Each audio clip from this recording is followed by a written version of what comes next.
Red is acting pretty sus. What? No, I'm not. Yeah, I gotta agree. Something is just off about your vibes. I also saw you hanging around electrical.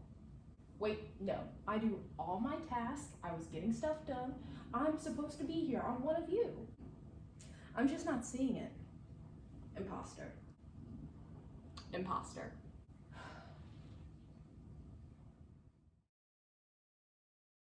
Life is not like the video game Among Us. We are not crewmates on a spaceship trying to eject the imposter before they sabotage the mission and kill us all.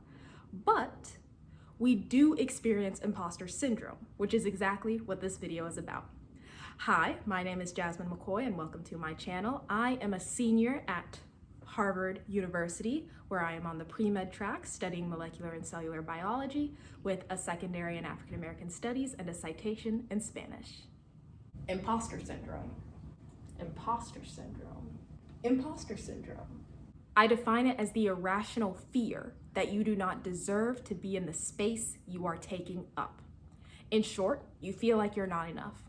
This might cause you to wonder if you are the diversity hire, or the token black dude, or if maybe the board has a sex quota and that's why you're the only woman in the room. Or maybe you're the pity player, someone who is there to warm the bench. Whatever it is, you feel like you do not deserve to be in this space that you are taking up. And that is why I'm going to start this video with a story time about my momentary brush with imposter syndrome. Rewind 4 years ago. So I'm a senior now in college. We're going back to senior year of high school.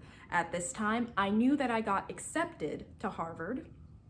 It was probably the second or third day after the announcements came out. I was really excited. So of course the school knows. I've only found out that I got accepted to Harvard. Not that I am going to Harvard. That was something that would come much later. I needed time to think. I had to look at all the other options that I had.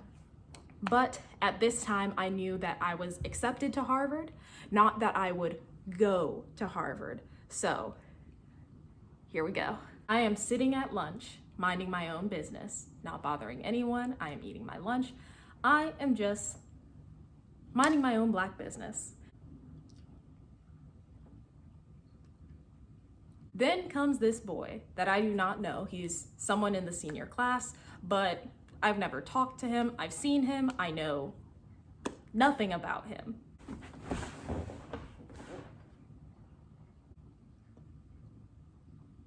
Hi, you probably know me. My name is...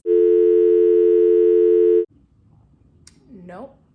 Oh, well, my family does. Okay, hi. You're Jasmine McCoy, right? You got into Harvard. Let me pause here to say that there were also 2 other girls that got into Harvard, both of which are women of color. So that will make sense in like 30 seconds. Yeah. Do you think you being black had something to do with it?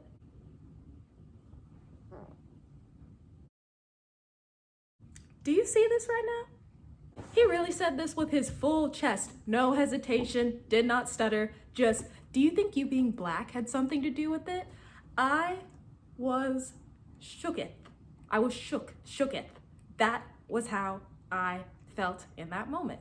He was asking if I felt like my race was a defining or deciding factor in me getting accepted into Harvard. He was slyly asking if I felt, or maybe if I recognized, that I was a diversity acceptance, like it was my blackness that got me into Harvard and not all of the other things that I did during high school and even middle school to get into Harvard. There were many things that I wanted to say that I did not say. I ended up saying this. Well, I can't change my race. It's just something that I am. I got really good grades, did really well on my ACT. I am a part of sports teams, cheerleading, and track and field. I went to regionals, districts, and state. I have hundreds of volunteer hours. I started a club. I do extracurricular activities. So it might have been those. And then he just looks at me like he was not expecting for me to say all of these things that I do in my life. And eventually he gets up, he leaves. That was it. That was my entire brush with imposter syndrome. So why am I telling this story? What do I get out of telling this to the 10 people that will watch this video? But I love you 10 people, and thank you for staying this long. What do I get out of it? Well, I'm about to tell you how this experience changed the way in which I think about myself taking up space. At first, I was just very shocked that he had the audacity to make this microaggression, and microaggression doesn't really even seem to cover what he did, at least for me, because it felt like he was making a blatant questioning of if I felt like I got in because of my race. Because the way he said something didn't make it seem like a small something. Do you think it had something to do with you getting into Harvard? He made it sound like my race was a big something that got me into Harvard. And I was just shocked. Then I got angry because, like I said, it didn't feel like a microaggression to me. I did not appreciate that. I did not appreciate the question that he asked. I was angry that he felt my race was a part or the main reason why I got into Harvard. Then I got the urge to just defy all odds, to prove myself. Not to him, because his opinion doesn't matter. I had to prove myself to myself that I deserved that acceptance to Harvard, because at the end of the day, I'm going to go there. I didn't know it yet because at that time I only knew I was accepted, but I was the one that was going to go to Harvard. And I could not let him plant those seeds of doubt in me before I even got on campus. Because if I had allowed him to do that, I would not have been able to live my full, authentic life.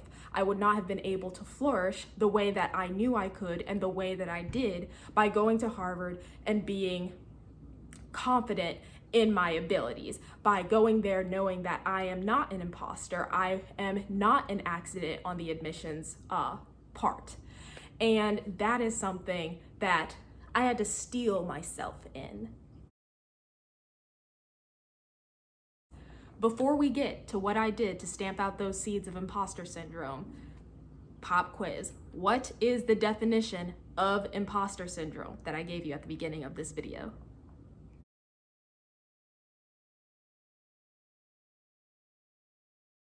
I defined it as the irrational fear that you do not deserve to be in the space you are taking up. And this does not have to be related to a school. It can be at work.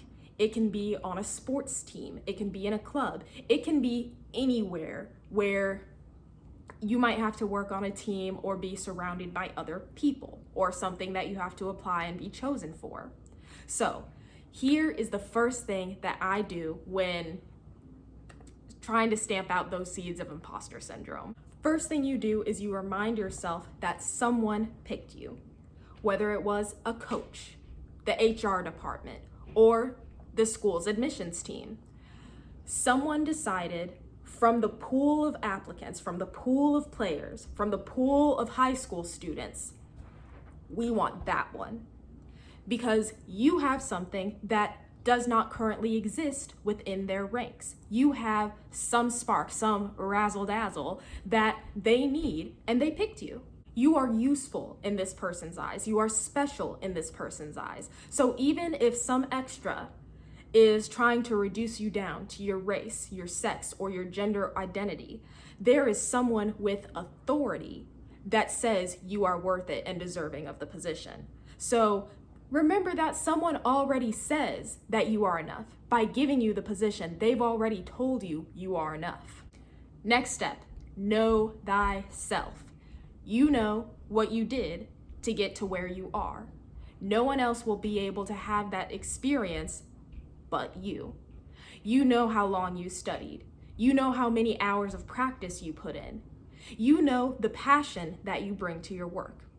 And here someone is who is uninformed, that does not live your life, And all that they're seeing is maybe your gender, maybe your race, maybe your sexual identity, something that they are trying to boil you down to.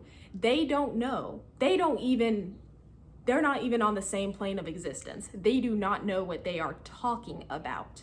And then once you get in there, when you're sitting in class, when you are going to practice for the first time, when you're going through orientation on your first day of work, stop comparing yourself to other people, because you will always compare your worst to someone else's best, and that is not a good combination. The only thing that you need to be looking at is making sure that you're doing your best. If anything, compare yourself to your past self.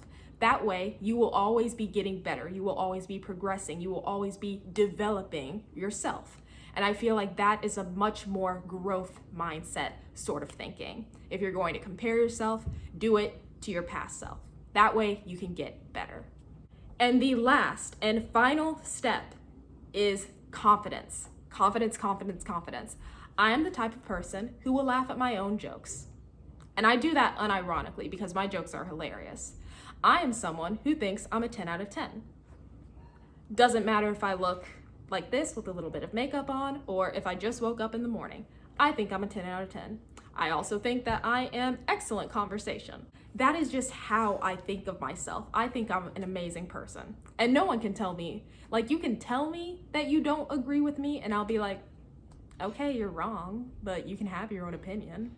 You need to be confident in your skills, your public speaking, your dribbling ability, whatever it is that you're doing to make you want to watch this video about imposter syndrome. You need to be confident in who you are and the skills that you have, the skills that you have honed, the skills that got you picked for this position in the first place. You need to be your own biggest cheerleader. And that is what confidence is. It is hyping yourself up and knowing that you have what it takes, knowing that you are enough. That is all I have to say about imposter syndrome. I hope that this video helped you. If it did, like and subscribe, and I will see you in the next video. Bye.